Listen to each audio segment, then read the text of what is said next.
কথাটা ঠিক না বে ঠিক ঠিক রাগ করলা। রাগ করলাতে এবার মজেছেন শাকিব খানও।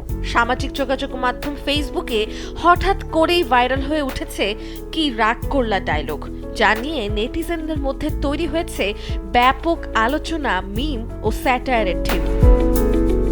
এ নিয়ে শাকিব খানের অফিসিয়াল পেজেও বিষয়টি শেয়ার করা হয়। শাকিব খানের প্রযোজনা প্রতিষ্ঠান এসকে ফিল্মস একটি মিম শেয়ার করেছেন। পোস্টে একটি ছবি দেওয়া হয়েছে। ছবিতে লেখা, রকস্টারের নেক্সট কন্টেন্টের অপেক্ষায় আছে সবাই। কথাটা ঠিক না বেঠিক? কথাটা ঠিক না বে ঠিক ঠিক। আরেকবার কও বিসমিল্লাহ, বিসমিল্লাহ। আরেকবার কও সুবহানাল্লাহ। ফেসবুকে এখন ক্যাপশন, কমেন্ট ও ইনবক্স জুড়েও জায়গা করে নিয়েছে এই জনপ্রিয় ডায়লগ। মূলত একটি ভাইরাল ভিডিও থেকে এর সূচনা, যা দ্রুতই নেটিজেনদের মধ্যে ছড়িয়ে পড়ে এবং এটি এখন ট্রেন্ডিং এ শীর্ষে অবস্থান করছে।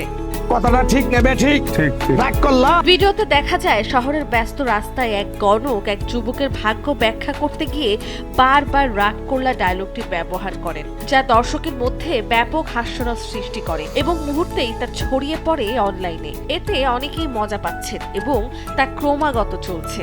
একবার কও বিসমিল্লাহ। নন্দিনী আহসান, সময়ের আলো। আল্লাহ সুবহানাল্লাহ। রাগ করলা। না